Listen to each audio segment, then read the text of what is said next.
नमस्कार दोस्तों, आप लोग कैसे हैं। हमारी आज की कहानी है नालायक बेटा। मोहन स्वभाव से लापरवाह किस्म का लड़का था, इसलिए वह अपने हर काम बिगाड़ लेता था, जिसका खामियाजा उसे और उसके माता पिता को भुगतना पड़ता था। मोहन के पिता को मोहन के भविष्य की चिंता हमेशा बनी रहती थी। मोहन अपने कॉलेज की पढ़ाई अधूरी ही छोड़ दी थी और सारा दिन आवारागर्दी करते गुजारने लगा था। मोहन के जीवन का कोई उद्देश्य नहीं था। वह अपने माँ बाप का इकलौता नालायक बेटा था, जिस पर उसके माँ बाप को गर्व नहीं बल्कि शर्म महसूस होती थी। हालांकि इस बात से मोहन को कोई खास फर्क नहीं पड़ता था। एक दिन मोहन के पापा उसे बाजार से सामान लाने को कहते हैं, जिसके लिए मोहन को कुछ पैसे और सामान की लिस्ट देकर अपने काम पर चले जाते हैं। पापा के जाते ही मोहन अपने दोस्तों के साथ बाजार जाता है और सामान की लिस्ट के अनुसार सब कुछ खरीद लेता है और अपने दोस्तों के साथ सामान का थैला देकर थिएटर में फिल्म देखने चला जाता है। मोहन फिल्म में दोस्तों के साथ खूब मस्ती करता है। फिल्म खत्म होने के बाद मोहन अपने घर वापस आ जाता है। मोहन के पापा कुर्सी में बैठे टीवी देख रहे होते हैं। वह मोहन से सामान के बारे में पूछते हैं। मोहन तुरंत अपने खाली हाथ देखता है और घबरा जाता है, क्योंकि सामान का थैला उसके हाथ में नहीं होता। वह पापा से कहता है, पापा, मैंने थैला अपने दोस्तों को दे दिया है, आप चिंता मत करिए, कल मैं थैला ले आऊँगा। मोहन थैला खो दिया था, इस बात से उसे रात भर नींद नहीं आती है।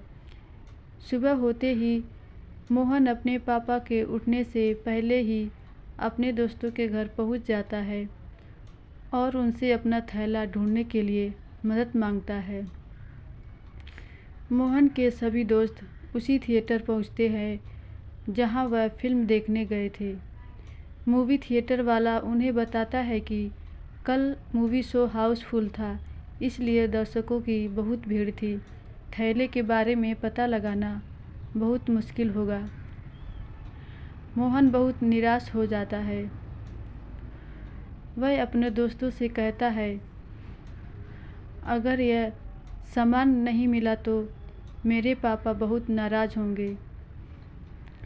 मोहन के दोस्त उसकी मदद करना चाहते थे, इसलिए वह सभी थोड़ा थोड़ा पैसा मिलाकर मोहन को दे देते हैं और कहते हैं मोहन दोबारा से वही सारा सामान खरीदकर पापा को दे देते हैं। दोस्तों की मदद मिलते ही मोहन खुश हो जाता है और दोबारा लिस्ट के अनुसार सामान खरीदकर घर चला जाता है। इस बार तो मोहन की गलती पर उसके दोस्तों ने पर्दा डाल दिया था, लेकिन ज़िंदगी के और भी मुकाम अभी आना बाकी थे।